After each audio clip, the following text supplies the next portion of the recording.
Assalamualaikum warahmatullahi wabarakatuh. Perkenalkan, nama saya Anissa Eka Suwarno Putri. Saya mahasiswi dari STIKIM semester 4. Saya di sini akan edukasi tentang nutrisi pada anak usia sekolah. Nah, di sini saya sudah menyiapkan leafletnya.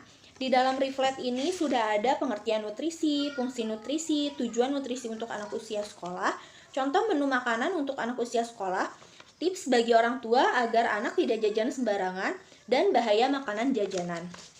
Ya udah, yuk langsung saja kita mulai. Saya akan menjelaskan tentang pengertian nutrisi. Apa itu nutrisi? Nutrisi adalah zat-zat makanan yang diperlukan tubuh untuk melakukan fungsinya, yaitu menghasilkan energi, membangun dan memelihara jaringan, serta mengatur proses-proses kehidupan.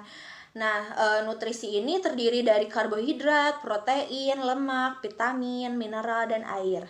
Nah, zat gizi itu dibagi menjadi dua. Yang pertama ada nabati dan hewani.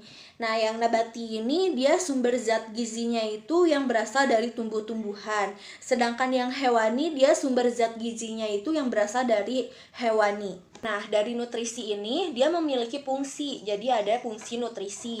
Yang pertama itu ada karbohidrat. Karbohidrat itu untuk memenuhi kebutuhan tubuh. Yang kedua protein. Protein ini bisa menjadi penunjang pertumbuhan dan pengaturan proses tubuh. Yang ketiga ada lemak. Lemak untuk memberikan energi. Setiap gram lemak jika dioksidasi bisa menghasilkan sekitar 9 kalori.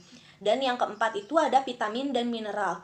Nah, vitamin dan mineral ini bisa untuk mempertahankan fungsi tubuh. Tujuan nutrisi untuk anak usia sekolah. Yang pertama, supaya pertumbuhan dan perkembangannya maksimal. Yang kedua, memperbaiki gizi anak.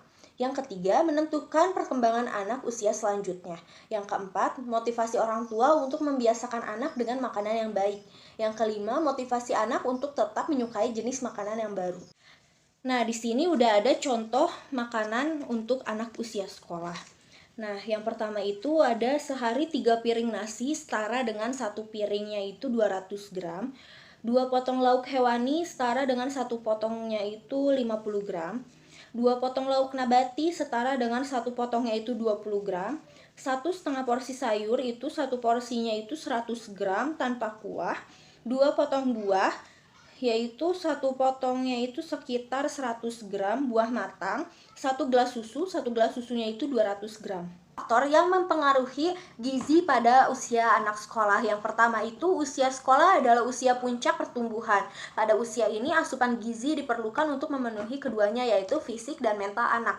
Yang kedua, anak selalu aktif. Semakin tinggi tingkat aktivitas tubuh, maka nutrisi dan energi juga akan semakin banyak dibutuhkan. Ketiga, perubahan sikap terhadap pertumbuhan anak usia sekolah tidak dapat kita tebak.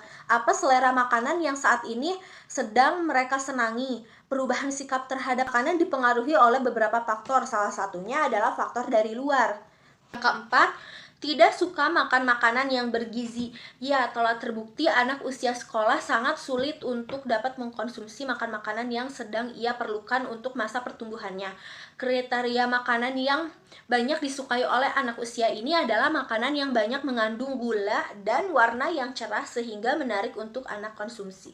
Tips bagi orang tua agar anak tidak jajan sembarangan. Yang pertama itu, ibu harus mengetahui makanan kesukaan anaknya itu apa. Yang kedua, penyajiannya yang menarik dan pengolahannya bervariasi. Tapi jangan lupa juga perhatikan juga gizi seimbangnya. Berikan anak pengertian tentang bahaya anak jajan di luar. Yang ketiga, berikan suplemen bila dibutuhkan untuk menambahkan nafsu makan anak. Bahaya anak makan makanan di jalan itu bisa menyebabkan penyakit. Salah satunya membuat anak tidak nafsu makan di rumah dan kebersihannya pun tidak terjamin. Jadi kita tuh harus bisa meyakinkan si anak agar anak itu lebih menyukai makanan yang dibuat dari rumah dan yang dibuat oleh orang tuanya sendiri dibanding makan jajanan yang di luar yang kita nggak tahu dia bagaimana cara membuatnya, apa kebersihannya terjamin, apa campuran dari makanannya tersebut, sehingga anak kita tercegah dari penyakit ini gitu. Sekian dari saya, kurang lebihnya mohon maaf. Wassalamualaikum warahmatullahi wabarakatuh.